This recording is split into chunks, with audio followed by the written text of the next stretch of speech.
started.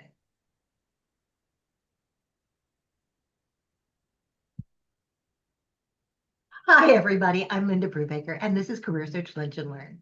We know this isn't really where you want to be today, but our goal is to be able to give you the tips, the tricks, and the support and the coaching to help you move from this group into that next forever job. Now, I said next forever job on purpose because, sorry, I'm cynical, but I no longer believe in forever jobs. You should always be looking and always be looking out for you because employers aren't doing that anymore. You need to be looking, you need to be networking, you need to be growing your skill set to always find that role that's right for you. I'm a career transition coach or a career strategist, and my role is based on the fact that I've been doing this in HR for a long time. I have over 30 years of HR related experience as a hiring manager, a recruiter, both inside and outside, talent acquisition manager, and a hiring manager. I've also been an HR business partner.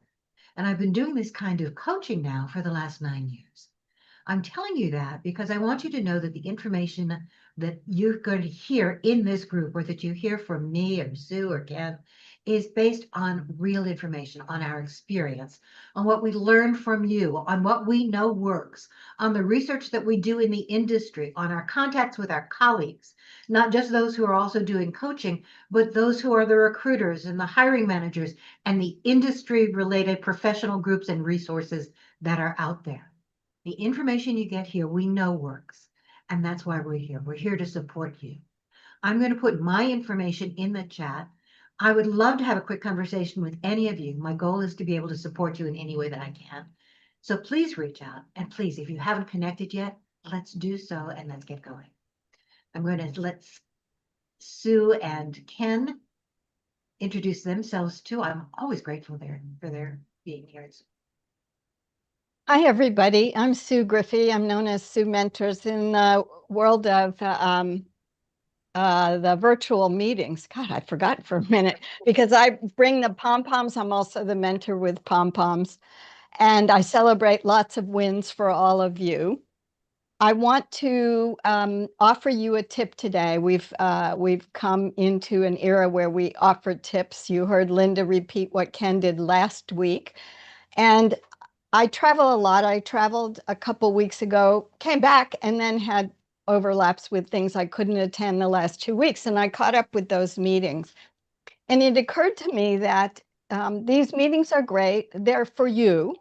So you may not necessarily view them as an opportunity, but this is an opportunity to practice your camera presence for 2 reasons. One, it'll get you in better habits. And I'm going to teach you something that Linda and Ken and I learned from Brenda Meller's previous VIP job seekers group from Christopher Johnson, who's all about virtual and in-person meetings. And it's called the 3-finger Zoom salute. This is how much of your head should be in the frame. Look at Linda and Ken and me. Ken, you don't have to put your fingers up, but we want to see you. And why is this? Because I really noticed, even more than I do every week on replay, the number of people whose chins are below here. And then when I look at you, your name is overwriting things. So it's an opportunity. And please, if you're called up on stage when Linda spotlights you, please try to sit up and use your best camera presence, because you know what else? This is one of the few places you can go back and find on YouTube all the times that you've been spotlighted and see how much of a change you're making in your presence. Now, I caught myself on one of the meetings I was rewatching, thinking I had missed it, and I caught myself doing this because I was looking in a side monitor. I think there was a presentation. So I'm not perfect at it either, but those 2 things might give you enough opportunities each time you're in this meeting to practice it, to remember it. I see several of you right now where your chins are, basically your mouth is being covered up. And I do worry about you all. I worry about that in interviews, if that's what you're showing us here. So just not a criticism, an opportunity for you to see how you should be being seen, and let us help you. All right, Ken, on to you. Ken, I love you in bright colors, and I love that shirt on you. I always have. Thanks a lot. Welcome, everyone. I'm in Wayne, New Jersey, which is outside New York City. I'm here to support Linda and Sue. And Linda, I don't know if you wanted to speak about your latest contribution as an author or something. I'll leave that up to you. Um, I have been putting my Network Essential on the back burner due to some personal issues. We're actually going to be relaunching it in the next couple of weeks or so. And I'm just going to say, I'm going to put it out there. Once I had the meeting with the webmaster and Marty Latman, we're probably going to be looking to hire a couple of people to help us. And I would love to talk to people from this group. I will put together some job specs at some point as well. I don't want to, share too much. But I think it's important to understand, and this is what a lot of us understand, is the best way to get you back into it is to do things like this to put on your profile. Like many of you, really sad to hear about Dolly Parton and most recently Tim Curry. Um, what I did today is I kind of did a post uh, comparing what Dolly Parton did to what Taylor Swift is doing now and speaking about it from that perspective. Any of you that want to do a post like that, you can refer to the 9 to 5 movie and how some of the things were shadowed in that. Not that you want to make light of someone's passing away, but I think it's important to take advantage of whatever opportunities you have. Uh, I'm going to be speaking about the scams and the like several times in September. Two of them will actually be virtual, and I'll be heading down to Princeton at the end of the month, which I really look forward to because I get to see a lot of people in person. So great to be here, Linda. By the way, we're gonna be having a chat about the book in either October or November. And what we did last time is we had people who contributed to the book actually speak about what they spoke about or what they wrote about. So stay tuned for that. So what Ken is talking about is that uh, there's a book called Letters to Lily, which is about writing a letter to your younger self. What would you like that younger self to know? And at Ken's encouragement, I actually submitted a letter for this second volume, and it was accepted. So I'm really excited about that. Just heard about that a couple of days ago. So that's what Ken was talking about. Um, yeah. Another thing to add to my I profile. said that now you can add that to your profile because now it's another thing you've done. You're an author slash contributor. I did that before. Definitely. Exactly. So I'm going to do that. But it's another way of reminding me that our stories matter. And so sharing your stories, not just with other people. I mean, the story that I shared is some of it I haven't even told my kids or put it in those words, but it's the idea of our backgrounds. We bring everything that we are to where we go. That we all have strengths and weaknesses, and we need to build on those. And telling your stories as part of your job search, putting your experience into practice so that somebody else understands it is really important. So I'm not going to share my story here now, but it was a great experience. It was a hard experience, actually, putting that down, but it was a good Yeah, one. I get it. I do because I had did that with the first book. It took me a while to do it, and yeah, Yeah. So thank you for the shout, Ken. sure. And thank you for the encouragement, the push to do it. Definitely. Okay. So we're going to get started. By the way, there's one thing that I forgot to talk about in when I was talking about the chat is that if you come up with an idea for a future program, put down idea. If you have a question, write the word question all in caps in the chat along with what that question is. That way, if we don't get to it today, we can get to it at a later time. If you have a nugget, something that really stood out to you, okay? I just wrote down the one about Sue talking about how we frame ourselves on screen. Put those down too. It's a way of capturing it for us, for you, and for others. Now, at the end of the session, I take that chat, by the way, and I encourage you to do so as well. And I learned this from Ken. I take that chat and I throw it into Claude. That's my AI version at the moment, the one that I like best. And I ask it to analyze it for me, to pull out those questions that need response, to pull out some of those nuggets, those ideas. And I'll be honest, I use it to help me come up with the ideas for that recap post that I do later in the week. So I encourage you to do that as well. but you help us, you help you. And you can share some of those nuggets as well. But please, in the chat, if you see something that really resonates with you, write down the word nugget, write down something that makes you capture it, put all in caps with what it is. If you have an idea for a future session or a future speaker, include that again, all in caps, idea or speaker, along with what it is. Same thing with the question. If you have a question, make sure that you write the word question all in caps, along with what that question is.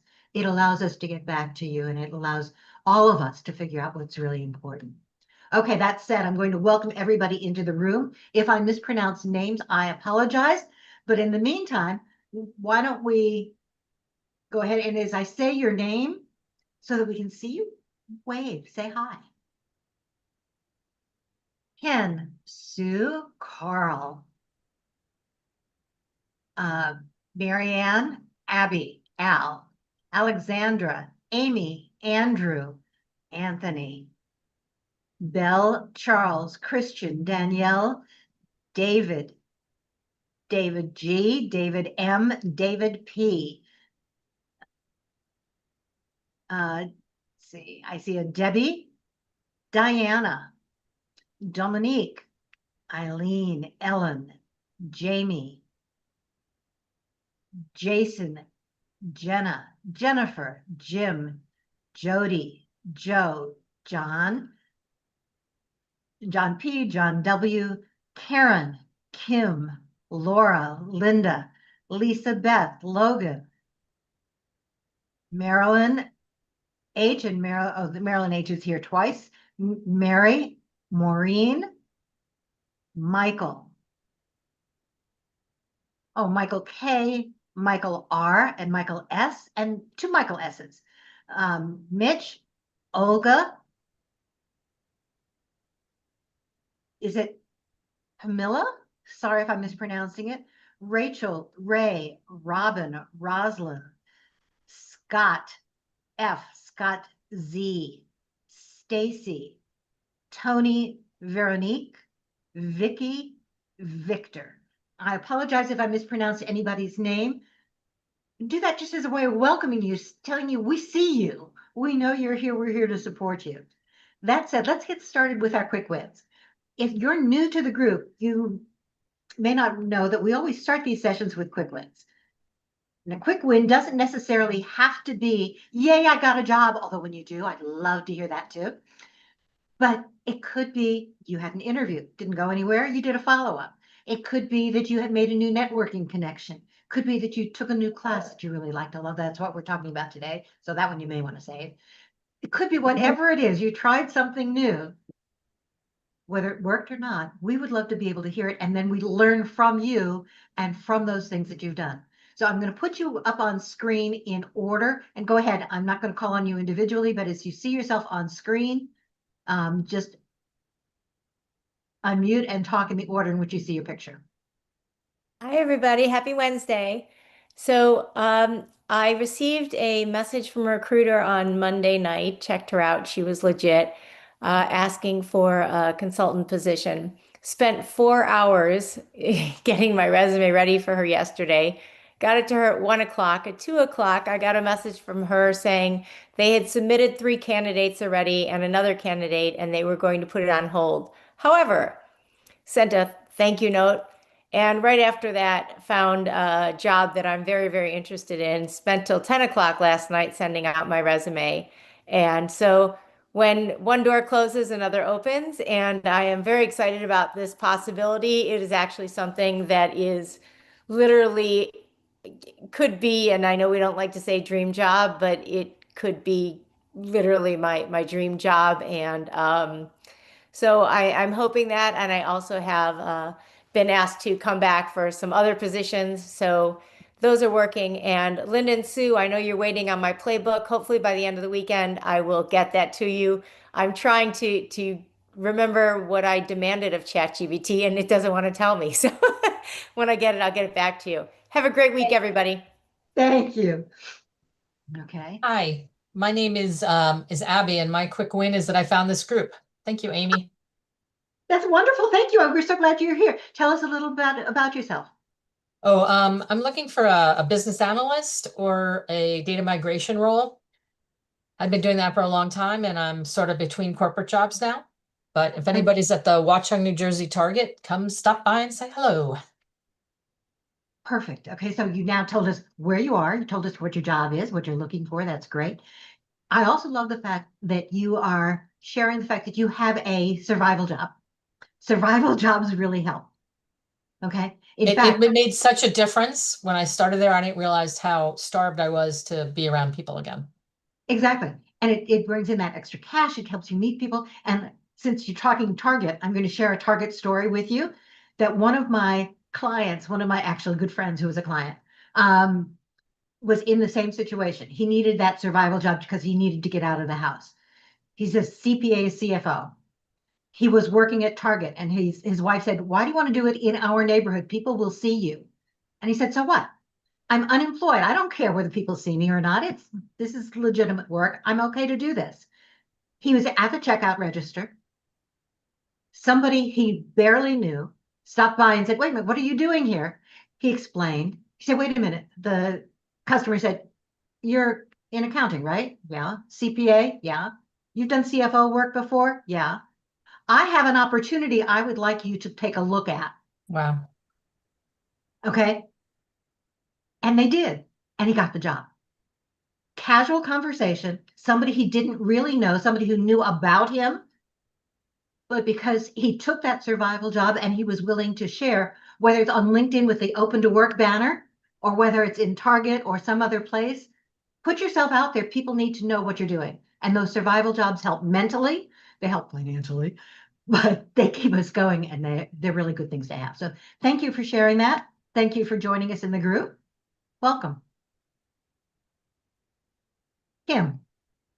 Yes, hi. So this tomorrow I'll be having an informational interview with an individual who's both on the Resource Management Institute Advisory Board, also a founding member of the Resource Management Executive Forum, and she currently works for a financial company for over 10 years. So I spent some time in AI last night in Perplexity and saying, I'm having an informational interview, put in her profile, put a couple other things in. I said, give me a series of questions that are the most appropriate, that's not talking about me and what I should be asking. So I spent some time doing that. So I'm definitely prepared to speak with her tomorrow in a casual way and making sure it's all focused about her. And I have a short little comments at the beginning about myself, and that's it. And then I'll dump and go right into a natural conversation. So Perfect. So those informational interviews is something that people forget to do and something that I highly encourage. Not only does it build your network, you're not reaching out to somebody with that, "Oh, I really want her to get, or this person to refer me into for a job, but I'm not going to say that. I'm not going to say yes. that." Right? Mm-hmm. You're really trying to find out about what they did, how they got to where they are, what they like about what they do, what suggestions they have to prepare Yeah. somebody, how they got prepared to get into this kind of a role. It's really learning about them. The fact that you're looking for a job may or may not even come up. Right.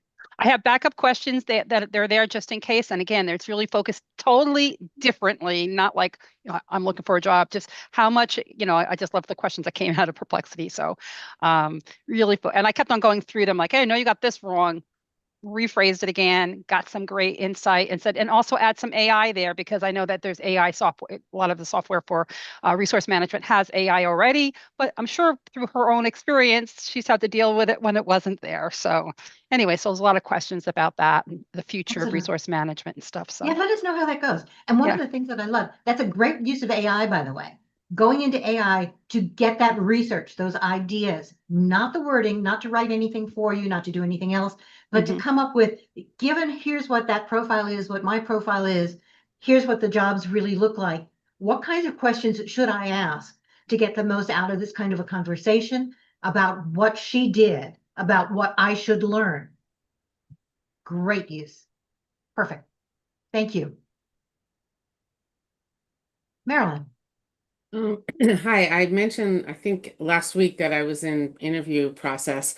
I have had two interviews since we spoke. I had a panel interview with three people at this one company and then a follow-up with someone in HR for the company culture fit interview. And those all went really well. And I am scheduled on Friday for what I think is very close to the final, which is a live design session with the person who would be my new manager. And I'm absolutely terrified about this, but I'm sort of preparing everything that I can. And this company has not been great about telling me what to expect in these. So I'm like having all my resources lined up, but I'm super excited. The company is not going to be, it's not my dream job. It's going to be a job that I can do, and it's going to pay well, and it's remote. And so if it works out, it's going to be just what I need right now, which will be wonderful. But so moving along in that, I actually have something else. The informational interviews that were just mentioned, I had 3 of those last week. One of which was for I'm also looking into fractional advisory work.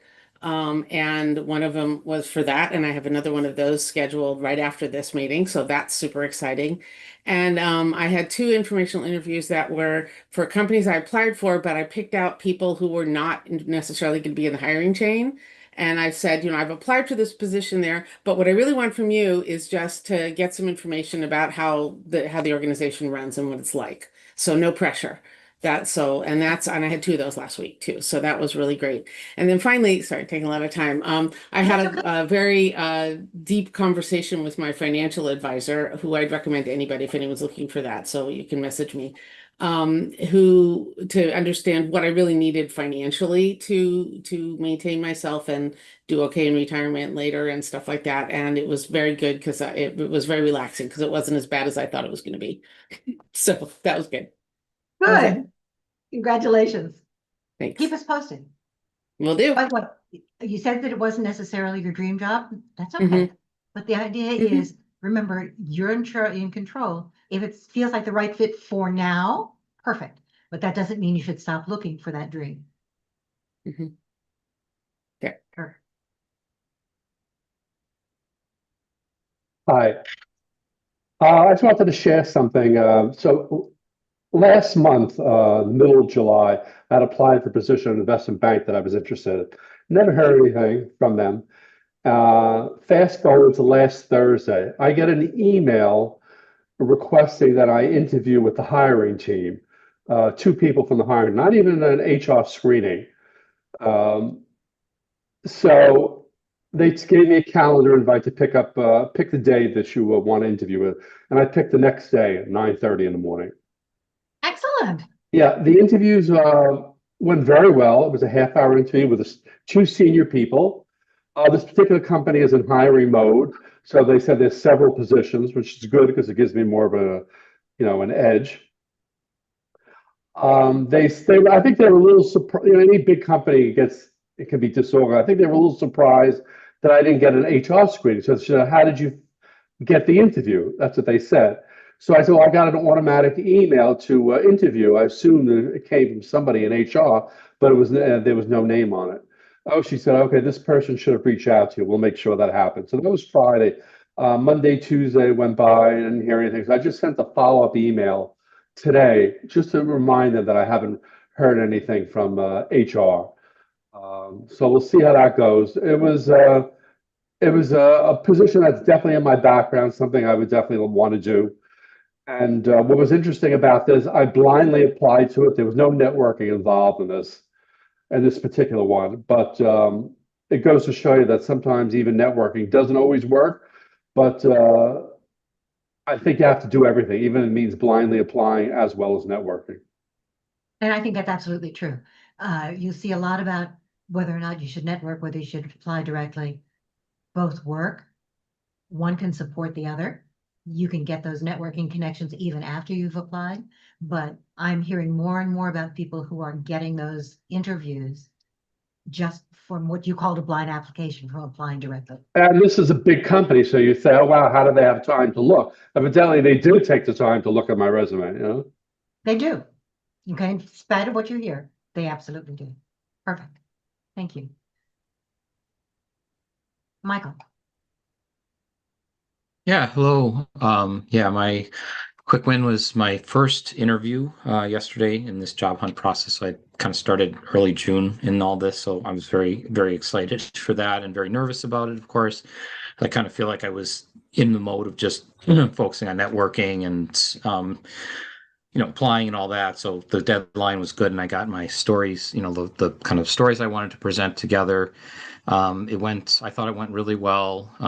In fact, at the end, I asked the standard question, any concerns? And they were like, no. And we really appreciate that you really answered the questions. We had other people come in and they kind of ramble on or whatever. So I felt really good. And what was interesting too is they also had an essay. This was for the state of Minnesota, as a second half. And I think they were looking to kind of ferret out people using AI. And the hiring manager on the way out, she said, yeah, I hired somebody and they just weren't qualified. So it was just sort of an interesting experience, first being in person because of that, as well as an essay.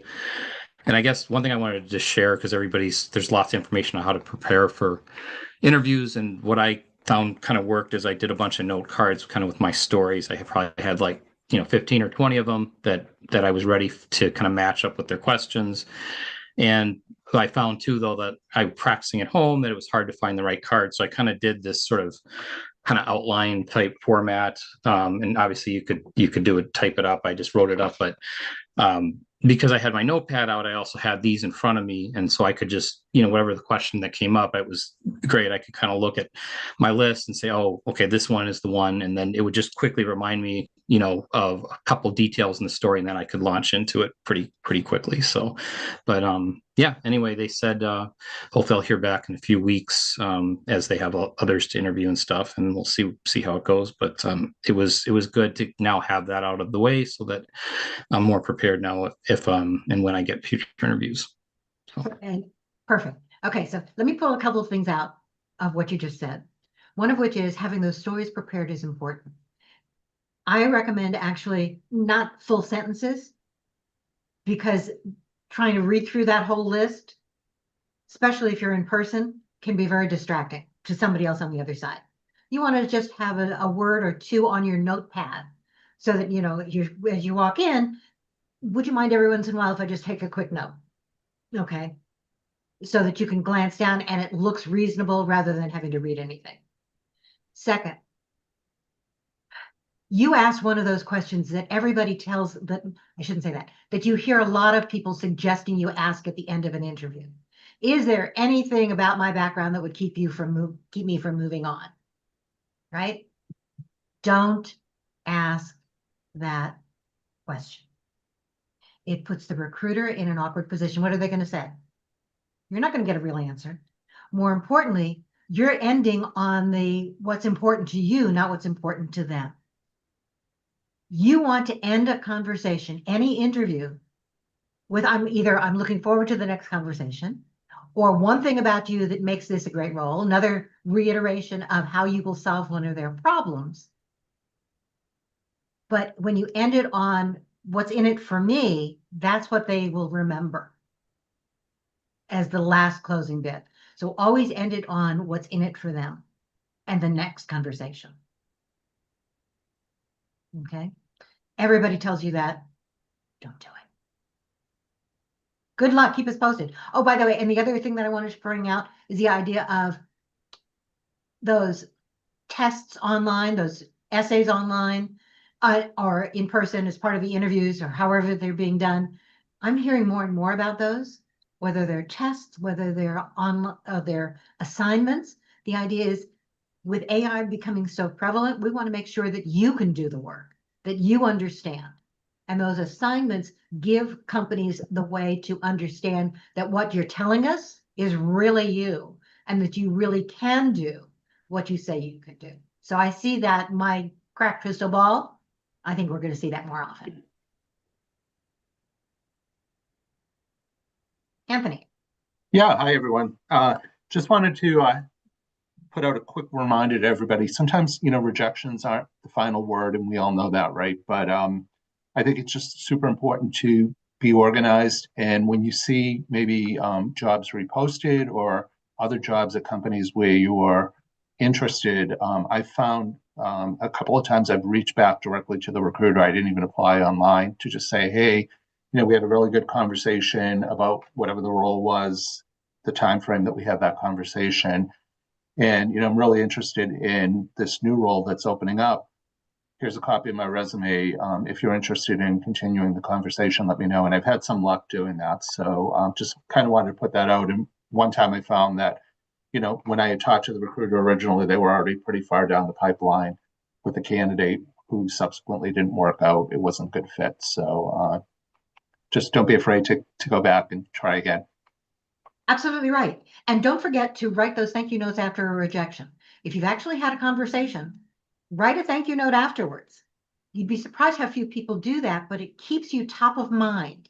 It reminds them that you're interested in what you can do for them, not just anything else. And then keep in touch, keep commenting, keep demonstrating your expertise, and do keep in touch and do keep applying. So yeah, I think they absolutely work. Thank you. Congratulations for sharing that. Thank you. Any other quick wins? Okay. I could share a story.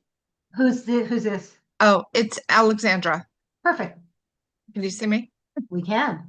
Okay, great. So an internal recruit, I had two sort of wins. So an internal recruiter had reached out to me. So I went ahead, I scheduled the interview. I had the interview on Thursday. I received the rejection notice, and it was a stretch. So I received the rejection notice on Monday or Tuesday. I sent the thank you note. I thought the interview went amazingly well, and the reasoning was valid. But it's a really good company, good clients, and I feel that if I stay in touch based on what you've shared over the past, you'll be on their radar. Yep. Like, that's my message. Like, don't just, write off the company. It's like there's opportunities coming up all the time. So just keep that open road of communication. The other thing, and I believe I shared it with Ken, I got a job offer on Saturday. However, I skipped over. Thank you for the claps, but they're unwarranted. It ended up being a spoof, a scam. I missed over a couple of verbiage. For example, very important. Thank you. And I have not interviewed before that. I didn't interview with them. I'm hunting down my emails, my tracker. No sign of this. And I'm like, I don't remember applying to this. It may be one of those, sometimes I put my alarm for 2 a.m. on a weekend to apply to roles because they have like really low number of applications. I'm like, maybe I did that and I didn't put on the tracker.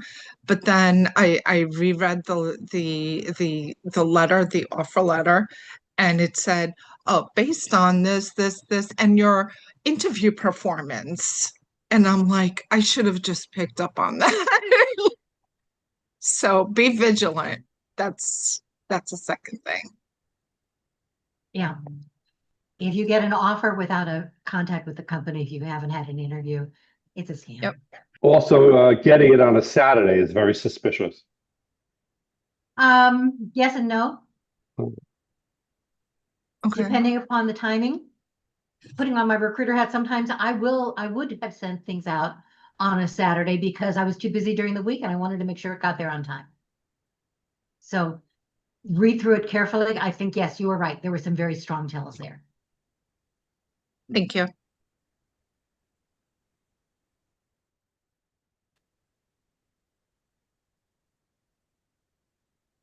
Hi, Alexandra. Would you be so kind as to share the name of that company? Because we know Ken has been identifying those spam industries and companies. So would you be comfortable sharing that? Maybe Sure. drop it in the chat so that if we come across it, we're aware of it as well. And I'm so Sure. sorry that you went through that. Oh, it's okay. It was short-lived and I was vigilant. So that's the good. I'm always vigilant. It's Good. just that I was excited. I had the one interview. I'm like, course. oh, I'm on a good trajectory. That's right. Of course. Yeah. Yes. So my side gig, I teach on the side, Okay. September through June, and this was for a charter school. Mm-hmm. So I'm like, oh, okay, I could do this. Like Yeah. whatever I put my mind to, I could do it. But I'll Right. share the name of the company. Okay, thank you. Absolutely. You're welcome. Bye. So there are a couple of sites now that are out there, a couple of people who are putting things together. One of which is a site, and I have to find it, I don't remember it off the top of my head, unfortunately, that is tracking companies that are posting fake jobs. You mean Stacy's? No, they're two. Stacy's is tracking the spam jobs, Right. okay? But there's now a site that is posting companies that are known for sharing jobs that don't really exist. Among the companies that are on that list, by the way, are Google, Amazon, and I'm Facebook. sure. Those are definitely, yeah. Okay. They're either collecting resumes, we don't know what it is, they want to make themselves look like they're hiring, but whatever. But there are some of those sites out there that are helping us to keep track of some of those things. How's Stacy's thing going, by the way? Last And year it's it's going pretty well. We're hoping to open it up to job seekers as well. Right now good. it's just a recruiter's tool. But we hope to open it to job seekers, which is part of the thing with My Networking Essential. I'm trying to get a bunch of these sites on the site. The one that she's out of work and she created that list of Just got resources. just laid off or just got laid Just off. just laid off.org. Yeah, that's a great site as well. It is. Yeah, I Yeah. reached out to her, made a connection, and we had a little conversation, and I congratulated her. I told her, Ken, you were the one that told me about it, and she was so thankful and appreciative. Good. Good. So there are opportunities out there. There are some real jobs out there, lots of real jobs. I shouldn't say lots, but there are real jobs out there. And the prediction is that there will be more real jobs coming this last quarter of the year. The problem is that there are also an awful lot of people who are applying for those jobs, and so they're getting harder to fill. And one reason they're getting harder to fill is, again, we're looking for unicorns if we're talking hiring managers, and they are, but also because there seems to be this skills mismatch. We're also finding that because there are so many people applying for jobs, okay, Alexandra, you mentioned that you look to see which jobs had the fewest people applying and then you apply. Yes. Those LinkedIn numbers are very misleading. It's the number of people who actually click through and then apply through the site. Don't worry about them. Don't worry about the number of people who apply. The idea is if you're targeting it properly, you're demonstrating what you can do for them, and you're making it clear in the top third of your resume. So I don't have to go hunting and figuring it out. Remember, I'm only going to look for the first 2 to 9 seconds. I need to be able to quickly connect those dots. It doesn't matter. One of the things that's hurting the hiring process right now, and why recruiters and hiring companies or hiring managers are telling us they're having a harder time filling jobs, is because they're getting resumes that all look the same. It is so easy to use AI to write your resume and your materials. And when you do, you look and sound like everyone else. Having to sort through those to find the real people is tougher. And I only want to talk to the real people. So do be careful with that. Use AI for your research. Please don't use it to sound like everybody else. Oh, and one more thing. Quick tell about a resume that looks too much like AI. I want you to match, but I want you to show what you can do. But if you're matching every single thing, you're using every single keyword in that resume, it's an AI resume. It's too perfect. Real people don't match everything. Real people know what's important. And that's really where we want to go. You need to tell your story up front so that I can find it. Okay, and then we're going to get into the topic. Go ahead. Yeah, hi, just one other thing on that, Linda, that I know there's a lot of conversation about kind of putting keywords in white text that's out there on resumes. And yeah, exactly. I just read recently that when it goes through systems, although it's not visible to the naked eye, they're seeing all of that stuff. So it really makes you look bad. And actually, when I pull your information, I can see it. It shows up in tiny type, but it shows up. Don't do it. Don't play the game.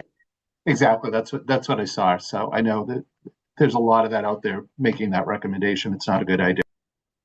It's never been a good idea. In fact, I posted about it last week too. Lisa Beth. In the process of trying to get everyone the playbook, I know you're waiting on it. Just a few quick things that I'm doing when I'm talking to Claude or ChatGPT. I'm very specific in saying, this is my voice. I'm giving it a letter that I wrote to somebody or something like that. This is my voice. This is how I write. I'm also saying you need to look at me as if you are the decision maker or the executive recruiter. I want this to be a 10 out of 10 / ghost. So it'll do it the first time. And then I'm giving Claude ChatGPT's and ChatGPT's Claude. I'm having them reference them against each other. So I'm getting the answers. Every single resume that I have submitted using my voice has gotten a response.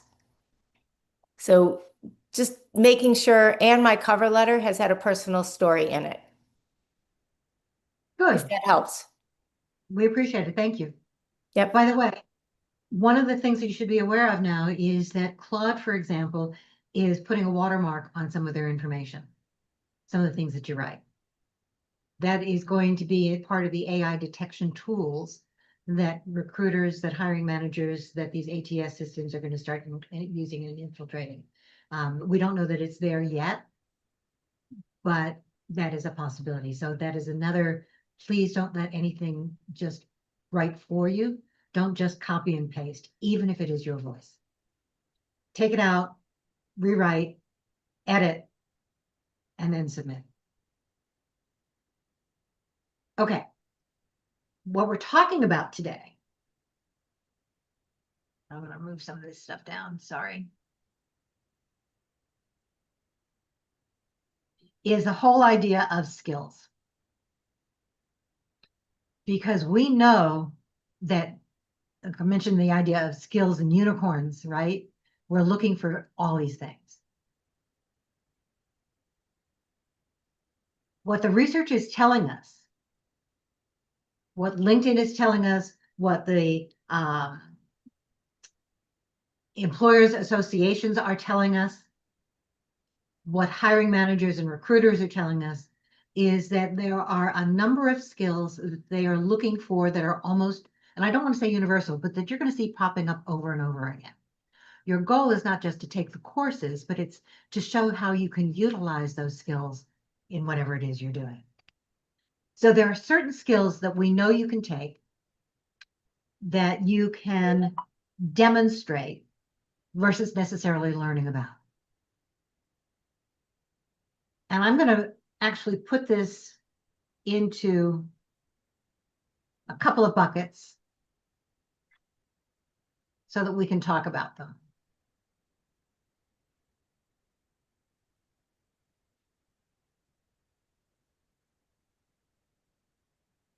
Maybe. Okay. These are just really short, but it's just as a way of starting to frame the conversation. So we're going to talk about the courses, the skills, what we're learning, but more importantly, we're also going to talk about not only what you're sharing, but we want to talk about, I can find my cursor here. Here we go. Kinds of skills that are going to become more and more important as we're going forward. LinkedIn recently put out a list of the top 10 skills that hiring managers are looking for. Other organizations are putting out a list and they've got it down to 12 to 15. But what's really important for you to know is that the top 7 of those skills that they're really talking about are soft skills. Now, you can't just write on your resume or in your profile or anywhere else analytical skills. That's something that you really need to demonstrate. Those critical thinking skills, the analytical skills, the communication skills. Those are going to be important in every job posting that you see, whether it's whether you're applying online, you're applying through a networking connection, you're in the interview process, you will need to be able to demonstrate leadership, people management, communication, analytical skills, critical thinking, adaptability, emotional resilience, emotional intelligence, the ability to adapt and change as you move forward. Those are soft skills, but they're skills that you can demonstrate by the way you talk about your stories, by the way you list your stories, your accomplishments on your resume and on your profile. You can also take those skills and we can add those to some of the courses that you're taking. So while you can't really learn analytical or critical thinking skills in a course, there are courses that you can take, classes you can take, that will help you to demonstrate those skills, to learn the underlying resources. So for example, if we're talking about analytical or critical thinking skills, then Excel, data analysis, data visualization. Those will help you when you're talking about it. Those will give you the tools to talk about those analytical and critical thinking skills. We know that every job, or almost every job right now, is looking for some sort of AI-related training. You don't have to be a prompt engineer. You don't have to be able to write the best prompts. What we're looking for is not just that you can train the AI, although that's important. The information is important, but how are you using that information to solve problems? What are you using to put that information together that you can then use on the job? Remember, you're not going to be able to use AI to do everything on the job, but you need to be able to understand AI, how it works, how it can support the kind of work that you're doing, how it can give you the information to make decisions to move forward to solve problems. So learning about AI is going to be important. Communication, anytime you're practicing communication skills, that's going to be important. You can also take, if you need it, courses in writing, in other things like that. But you can also, if you've not yet heard about it or done anything with it, shoot. Sorry, I just lost the name of the program, but there are programs where you can get together with other like-minded people. You can learn to practice your speaking. Somebody can remember what it's called, because suddenly it's just gone completely out of my head. Toastmasters International. That's exactly what it is. Thank you. I appreciate that. So You're yes, welcome. Toastmasters is a program that you can join where you can learn and practice those skills in a very non-threatening way, because everybody is learning the same way. By the way, learning here, practicing here, working with other people, doing that kind of practice also helps you to improve those oral skills. Cybersecurity and cloud basics. Cloud basics is becoming less important because it seems to be everywhere, but cybersecurity is going to be another important issue. Project management. Project management affects almost every job. You don't need to be a certified project manager. You do need to be able to understand how to put a project together, how to adapt, how to put all the pieces and bring the people in to make those projects work. Digital marketing, right now, that's exactly what you're doing. You're marketing yourself. But there are courses specifically, if you are in marketing, you need those digital marketing, those customer relationship management skills. Those are going to be important regardless of the kind of job that you're in. So I wanted just to put those together very quickly to talk about the kinds of things that we're seeing out there and what we're going to be talking about next. We're going to be talking about each of these skills in turn. But I want to know what kind of course you took, where did you find it, what did you actually learn, how will you apply it, or have you already applied it, putting together those stories, would you recommend it, and who for? So that's our basic framework.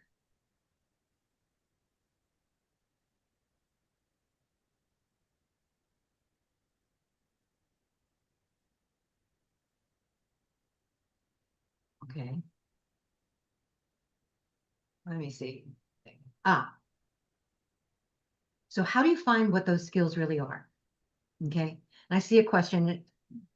Kim? Okay, excuse me.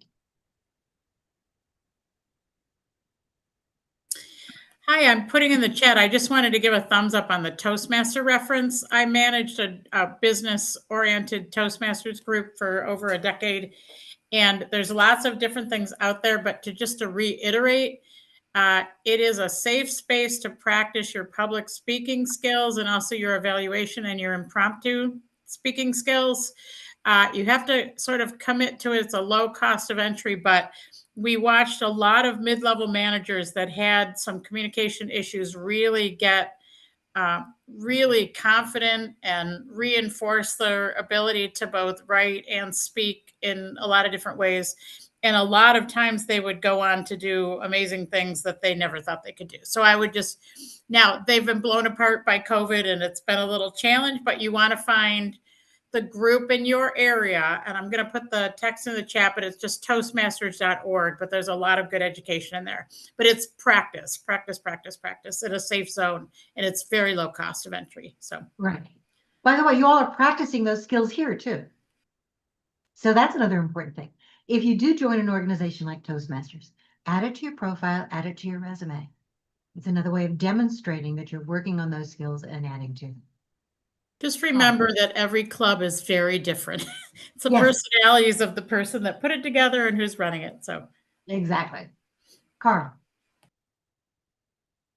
Yeah, you were asking about courses that you're taking that maybe help to address one of those in-demand skills. Caltech offers a free month-long class called AI Tools for Everyone. I'm in the middle of the tail end of that now. It basically starts at the beginning of the month, and you've got 4 weeks, and they release the material in week-long increments. I'm a little behind pace, but I expect to do it.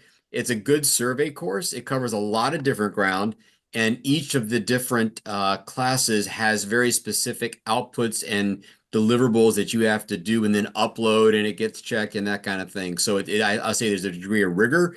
And there's a degree of validity. And if you once the end, you get the certificate. It is Caltech too, which has a bit of a brand equity to it, and it's free. So I would maybe recommend folks that want to get a little broad exposure to a lot of different functionality that AI can offer across a couple of different tools. It hits Claude, Perplexity, Chat, a couple other things as well. So, and it talked about, which strengths, weaknesses between the two, at least as of today. And also some other very interesting, I'll say application. You can really sort of pick how you want to do your application activity. Perfect. Talk about the projects that you've learned in LinkedIn. When you're sharing that you've taken the classes, don't just say you took it. What did you learn? Why was it important? How will you apply it? Add a project from the course to your LinkedIn profile. That demonstrates what you're doing. And for some of these, you may want to actually put together a little website so that if people want to look at some of those projects, they can do that as well. And you can reference that either on your resume, on your LinkedIn. And LinkedIn, by the way, gives you the option now of adding 10 different sites that you can refer people to. If you've got one of those project sites, add that as one of your contact pieces of information up there. It's another way of sharing what you do and being able to demonstrate it. Andrew.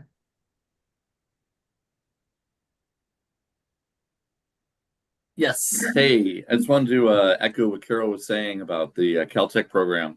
I've been a proponent of it for a very long time. I've shared the information to a lot of people. I took a course in it back in November, and I loved it ever since. I took a little refresher course in April, and guess what? I'm taking it now again. Why? Because now they're teaching Claude. They hadn't done it before. And what's amazing is you take this class and you realize they've actually developed it quite a lot. They're actually adding new material and adding more nuance to it than was there before. So I don't mind at all taking this course again. I also echo what you say, Linda. You can, when you're done with the course, you get a certificate. It's not a real certificate, not like anything, a credential you can use for an actual degree, but it is a nice little big piece of paper. I posted on LinkedIn and I got a huge flood of compliments on it and a huge amount of activity. So it does improve your algorithm standing on there. Actually, I like your idea too, also of adding on the links to your projects, because some of the projects I was working on there were a lot of fun. I'm really kind of proud of them too. So I actually might do that sample, show them one of my sample projects that worked. Right, especially if you can find a project that might be something that you could actually use on a new job. Exactly. I got to figure out the right one to pick. I know one of the most successful ones I did was working with Gamma, where I took honestly, I took an ethics course before, and I did a project on employment discrimination, and this was about 10 years back, back in business school. I took that PowerPoint and turned it into a Gamma and made it really exciting and fun. And then it turns into a little website. You just pop the link in there and it's interactive. Perfect. So that presentation itself was a huge success, 10, 15 years ago. And then I was able to reuse it, repurpose it using AI and kind of lifting it up to another level. I'm not sure if it's something I want to necessarily put on my LinkedIn profile, but I'll consider it. So it doesn't have to be that one, but the idea of putting in a project, it can only be just a single project if you want to, but it's a way of saying not just, yes, I took the class, I got the piece of paper, right? I can actually use this information. Here's how I might use it on the job by demonstrating projects. Exactly. So yeah, I'll have to try to figure out one that I can use that would be more for my career, more my field, but yeah, I'll definitely do that. So again, Carol, I echo everything you're saying there, and you too, Linda. Perfect. Andrew, I'll just clarify, you pronounce my name Carl. Sorry, just to clarify. My apologies, I'm Carl. I apologize for that. I'll do better next time. No biggie. Okay. By the way, I'll pop in the I'll pop in the information on the Caltech course into the chat for other people to take a look at, take advantage of it. Thank you. And you already did, actually. Yeah. Okay, in that case, I won't worry about it. But yeah, Jen Garcia is one of the people there who runs it, and she and I are connected on LinkedIn. We chat all the time. She's awesome. By the way, there's a spot on LinkedIn. You can add a whole section on your profile that talks about some of those projects. Add a couple. Sounds good. Yeah, hi. I'm in the middle of I have a course that I was advised by a career counselor at a career center. So I found it by her recommendation. It's on positive intelligence. I'm still in week 5. I'm the pod leader. This arbitrarily, they make somebody a pod leader. And I had to apply for it, and especially since I'm a resource manager and not a coach, but I do a lot of coaching in my type of a job. So when I wrote for the application, I used AI to write something reasonable, that I did things on the side with helping people. I would definitely recommend it, definitely for anybody who's a coach, because it's a grant that's $1,000, a $1,000 grant that you're getting for free. Of course, at the end of the coach, at the end, they want to get you to use their dashboard and stuff, but you're working on yourself. So it's really good, since my mindset's been terrible. And it is talking about how to have that positive, it is emotional intelligence and that positivity and how to stop that. And I believe that's going to help improve myself with others and through my circumstances. Kind of that's what we're going through. So I'll put that in the link, and I'll put that in. That's it. That's the idea. If you have classes to share, things that work for you, please add them to the chat, because I'm going to come up with a resource document when we're done. Talking about resources, okay? There are several different ways that we can get some of these classes. Okay, we're going to share some of them now, but I want to talk about a few too.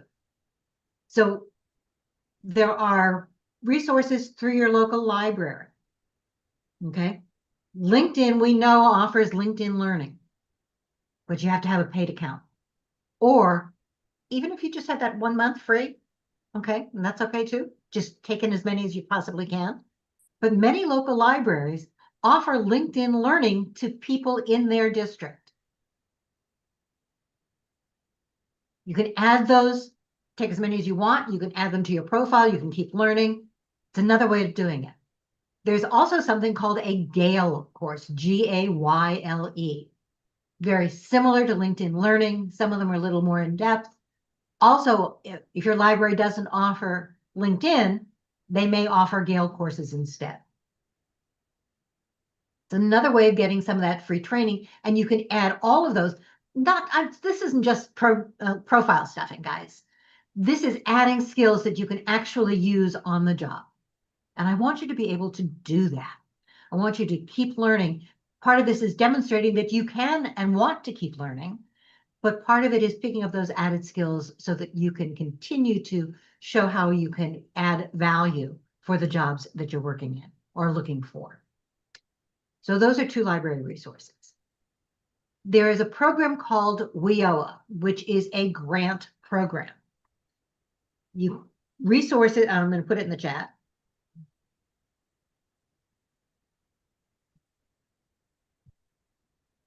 A WIOA grant is a Workforce Innovation Opportunities Act grant. It is a federal program. You find out about it by going through your own local unemployment site, and there should be the training resources, training activities, and so on. You don't have to be receiving unemployment to get it. Okay, I'll tell you it helps, but you don't have to be. It's an opportunity. It's specifically designed to provide training grants for in-demand skills to help you get back to work or to move either up in your job because you are underemployed or unemployed. The courses are really good, some of them. If you are applying for a WIOA grant and you're trying to get the coursework, please reach out to me. Let me help you decide whether or not the classes that you are taking are the right ones for you. Because with a WIOA grant, you get X amount of dollars. They all have to be spent with the same training provider.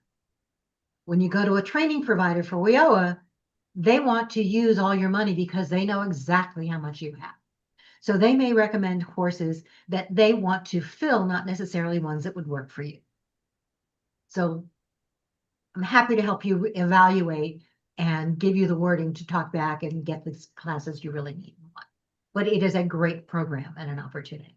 I'll share more as we keep going. Okay, Ellen. I'm just piggybacking off of the Toastmasters and presentation skills. And I know public speaking is really difficult for people. So I think it was Marilyn said that you had a presentation coming up.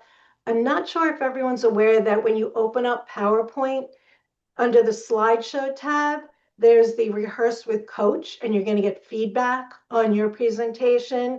You can record it, you can watch yourself. So right there, it's free. You don't have to spend money, and you can get some feedback and perfect your presentation skills. Perfect.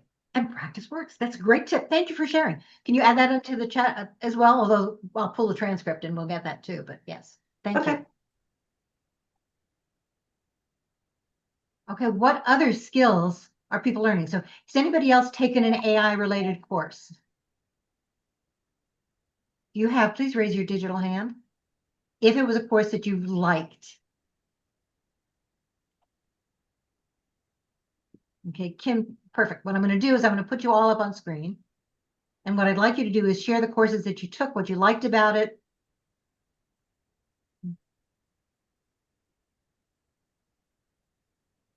Okay.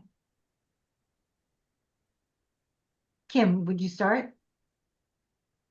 Yes, I'm still in the middle of Anthropic. It's the AI for the framework. I forgot the name of it. So what I did is I'm adding a project on it and specifically adding stuff about resource management and doing a skills inventory in the within, I think it was within a Claude with that. So that's been great. I know I've taken some off LinkedIn. I forgot what they were called, but the Anthropic I think has been very good for me. So Anthropic is now offering a series of free courses for Claude. Yes. Claude is, right? Or you can use other AIs. It did say that at the beginning, you can test it out with other AIs too, the information, but sorry. But Claude is, no, thank you. So if you can remember that resource, please add it back in.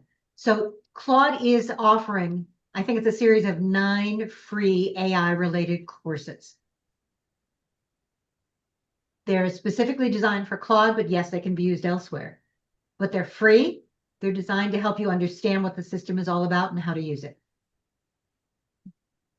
So that's another resource for you. By the way, if you're taking these classes, let us know what works, what doesn't, where you found them. Olga.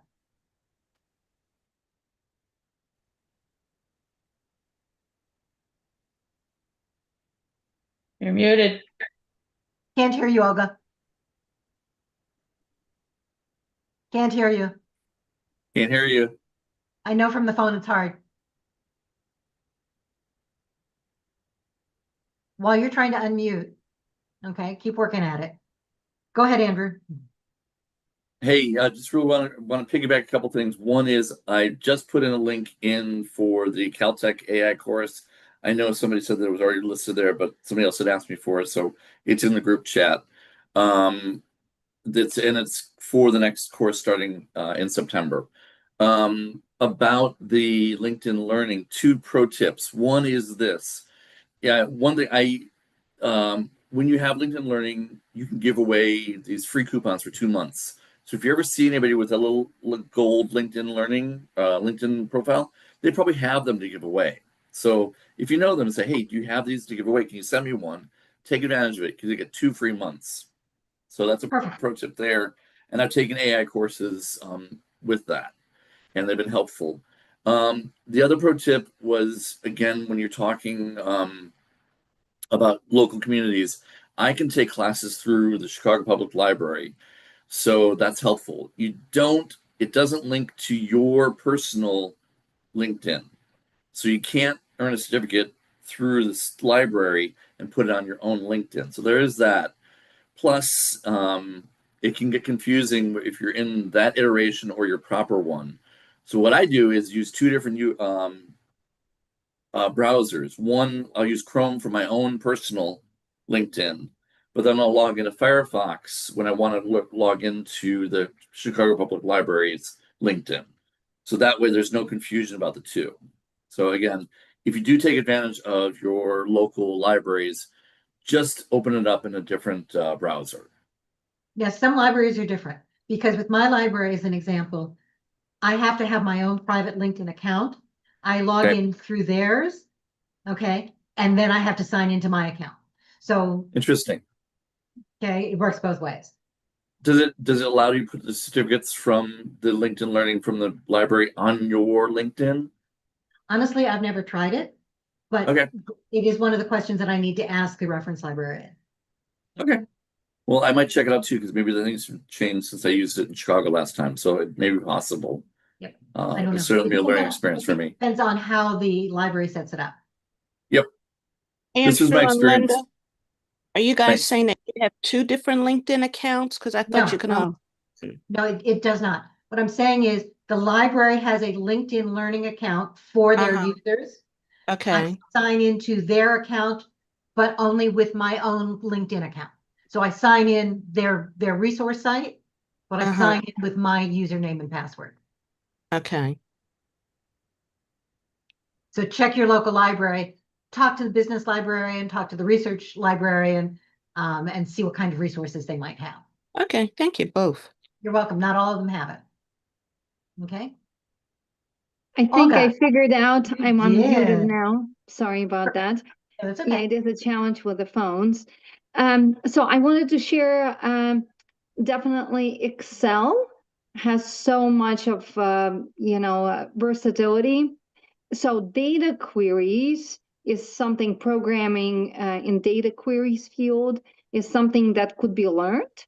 And that is an extremely powerful asset for somebody who is a project manager or who works in data analysis. So I have learned how to do it with the help of also LinkedIn classes, but also watching YouTube videos. So that actually goes hand in hand, very helpful. Another tool, of course, Excel is local libraries. They also teach Excel use and become more proficient in it. If somebody just, forgot how to use it, all the shortcuts and all kinds of different tools that Excel does have. So it would be always a great way to do it. But that's pretty much it. And I wanted to share, I had 2 interviews.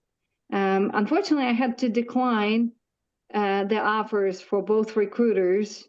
Those would have been fantastic opportunities. For me, I work in the clinical area and live here in the Midwest, just 3 hours south of Chicago. Linda is smiling because I live in Indianapolis. Right. So it's just apparently, for the East Coast, the Midwest is like, it is a totally different area now.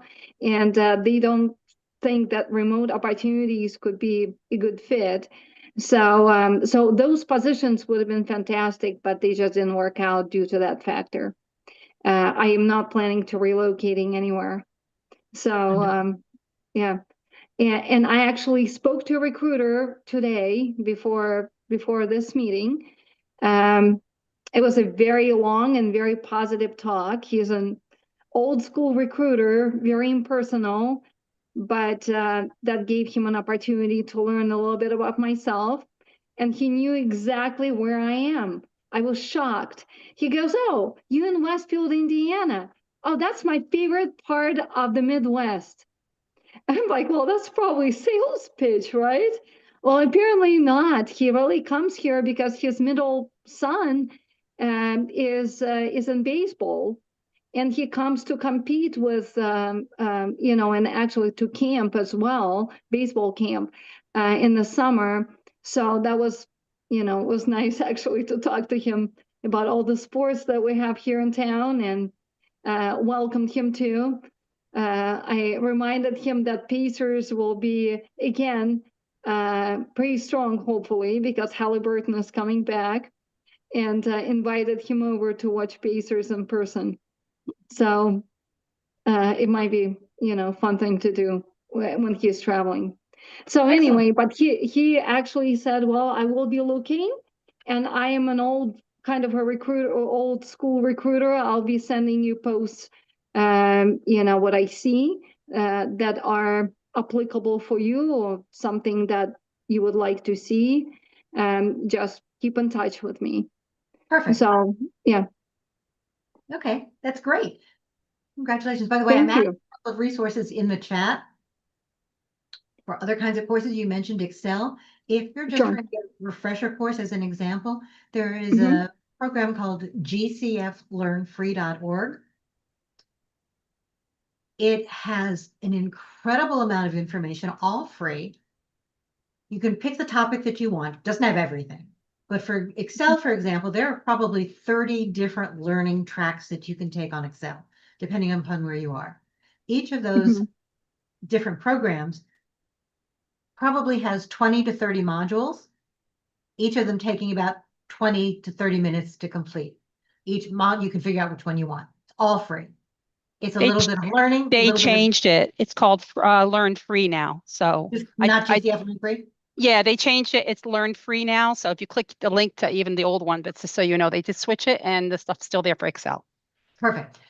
Thank you. I appreciate that. But each one is a little bit of reading. There's a short video, and then there's something that you need to do as well. Now, you're not getting feedback on it, but it's a way for you to practice what you're learning. If you're doing it, tip, you're adding the information and the skills, but it is not one of those prestigious kinds of things that you want to necessarily add to your LinkedIn profile saying, I took this through learnfree.org. Add the skill, not necessarily the course. Does that make sense? Okay, but it is a great resource. I mentioned WIOA. There's another program called edX and another one called Coursera. I'll add those both to the chat. You may need to pay, as well as Udemy. You may need to pay for some of those. Coursera is one of those that some libraries are now thinking about recommend or adding. Some university libraries are adding it for their alumni. So double check and see whether or not you might have access that way. But Coursera actually brings in courses from major universities and organizations. If you're taking a course through them, some of them are free. You can add it, and you're not saying you took it through Coursera, you're taking it through the university that offered it. Okay, just happens to be on the Coursera platform. They're wonderful, even if you have to pay for them. And you know me, I'm all about what can we do for you for free. If you can't get it for free, Coursera offers every couple of months, they offer a discounted program. I think right now it's 40% off, which means that you get a year's worth of Coursera Plus, which is all these courses and certificates. And it may be $200, maybe $250. I don't remember the actual course. It's not free. And I don't, unfortunately, I keep trying to find somebody there to see whether we can get some resources, and I haven't been able to yet, but I'm still working at it. But New York State is free. Illinois was free for a while. Only if you're unemployed or underemployed. Go to your career center. Yeah. So double check with your unemployment office. LinkedIn did, Illinois did it during COVID and for the year afterwards. And then after that, they dropped their contract. So you do need to double check it, but it is a great resource. I'm going to continue to add some of those in as well. Oh, if you want a program like Salesforce, Salesforce offers free training on their website through their Trailblazers. And again, I'm going to add that to the chat as we go along. So if you have these other resources, we're going to continue to build this list. And then we're going to put together this resource document in our private group. So if you're not part of the private group, you need to be. We're going to add to that. And as you continue to find new courses that work for you, we want you to add it to that list so that we have this living document. This one works. Oh, forget this one. It's not worth it. But this one is great. Here's how I'm using it. And we're going to go from there. IBM Skills Build is absolutely a free course. They're going to give you free credentials in cybersecurity, AI, and data analysis. Again, you have to do some searching, but it's there. Let me see. HubSpot has some marketing, content or sales, CRM, digital marketing kinds of information. Grow with Google includes some of that information as well. Many of theirs are free, some of them are not.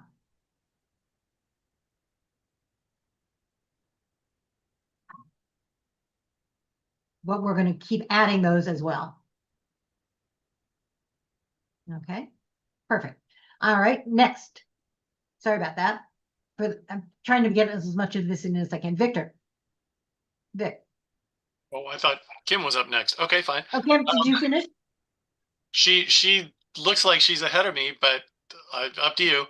I think she had already spoken and I just forgot to take her down. Okay. Back to the question of the AI courses. I went through a WIOA program with a group called Studio Arts, which is based in California. And this is through the California EDD. I don't know how it will work through other states. But they, being a technical editor, I've seen some job descriptions looking for experience with Photoshop and Illustrator. So I was looking for that kind of training and I found them. So I definitely took those.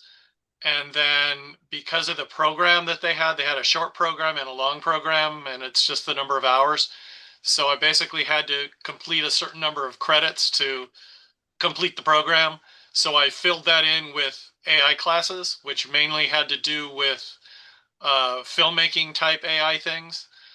So I, learned about ChatGPT, Midjourney, Runway, and some other things having to do with making films with AI. Both the, taking the stills, animating the stills, adding the sound and voice and background music and all that kind of thing. For me, it was really good. I really liked what I learned there. And then I actually, beyond the WIOA part, I actually paid for a few on my own, but because I'd gone through it, they gave me a discount. And that's actually where my background came into play, is because I made that as part of one of the classes I took in what was it, After Effects. So it was mainly Adobe Creative Suite type classes that I took beyond the AI specific ones. But for me, it was really good. It went into Adobe Premiere to stitch everything together, but it went through a lot of different AI applications, not just the chat kind, but the ones that actually will create things and help animate them and all that kind of thing put together.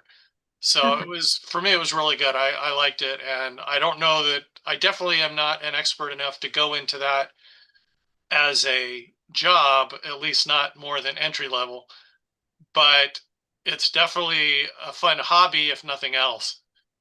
And I have used the Photoshop with the AI, the embedded AI, Gemini and Nano Banana and stuff like that to create some things. In fact, I created an in memoriam poster for my class reunion for the deceased classmates within Photoshop, and I used the AI part of it to help clean up some of the photos. But as we know, AI is not perfect, so some of those photos did not look at all like the real person when I cleaned them up. So, just kind of, like with anything else, whatever AI spits out, you got to proof it. True. Absolutely. Thank you for sharing.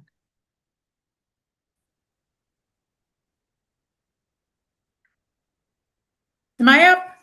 Yes, you are. All right, cool. I wanted to just give a thumbs up on edX. I used edX way in the beginning. They've gotten a little stranger. They are doing like little masters or little MBAs for a certain amount of money. Some of the certs are free.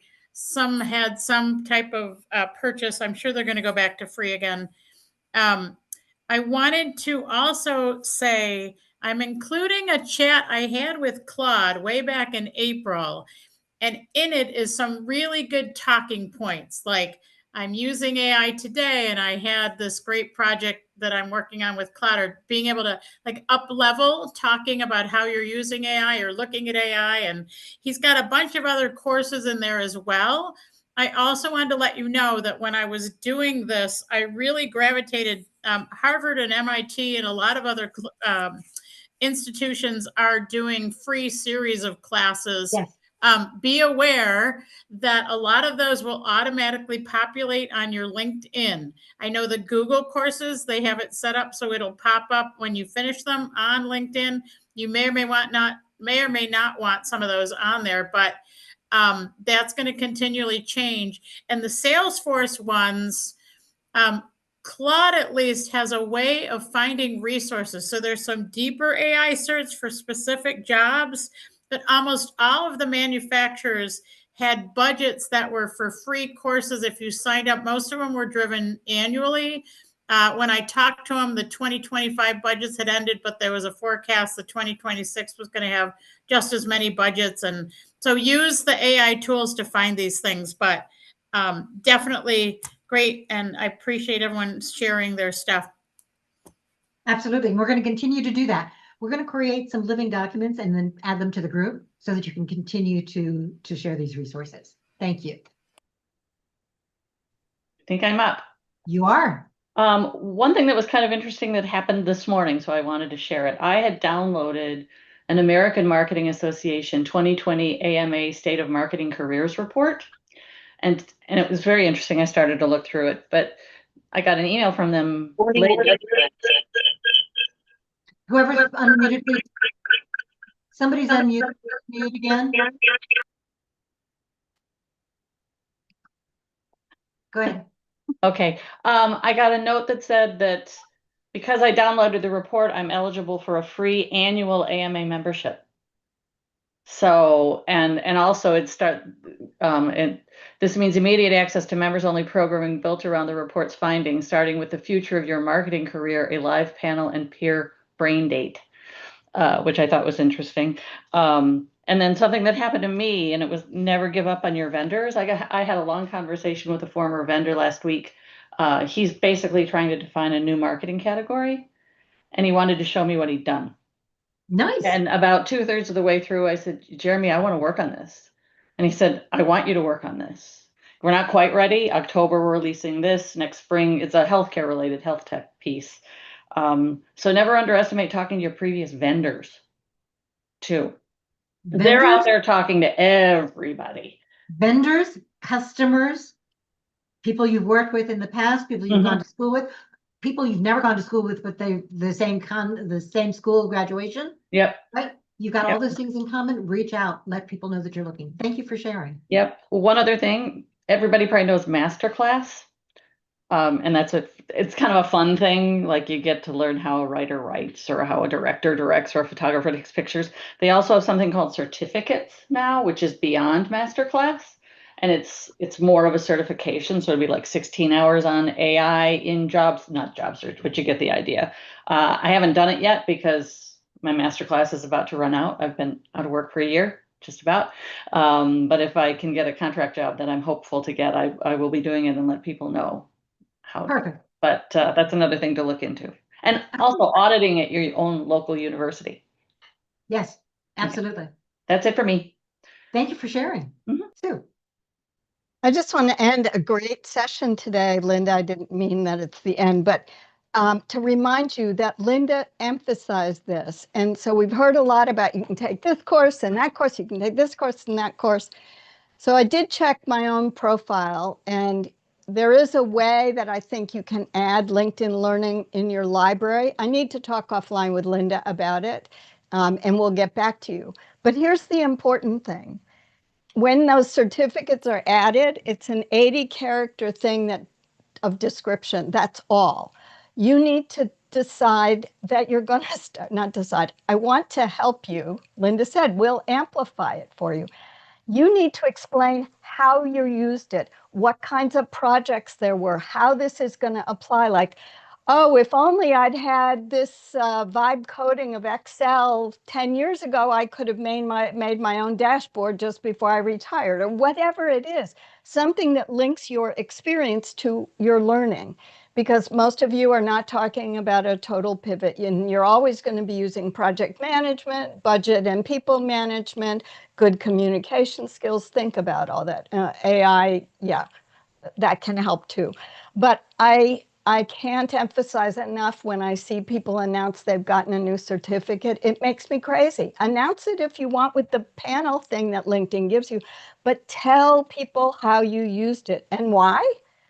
So we understand, but also those words are searchable. That's what shows up when people are searching for people.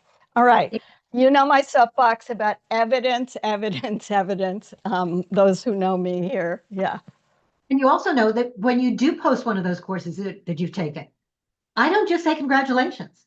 I ask you questions if you haven't already done it. I want to know, how did you use it? What did you like best? How do you see yourself using it in the future? Because that's my prompt to you, to remind you that you need to share that with us. And the more you talk about it, the more not only does it add to what you do when I'm searching for you, but the more it helps you build your stories, your evidence, okay, when you're in those interviews in that resume building process. By the way, remember to add your skills. So I know we are past time. Kate, did you have something else to add? Your hand is still raised, Kate. Now it's off. Okay, great. So want to remind you, we're going to keep this discussion going. We're going to keep it going in the chat. I've added a lot of resources. I'm hoping you all will as well. We're going to make this available to you. Remember, this is a chat you need to copy, guys. I will put it in our private group later.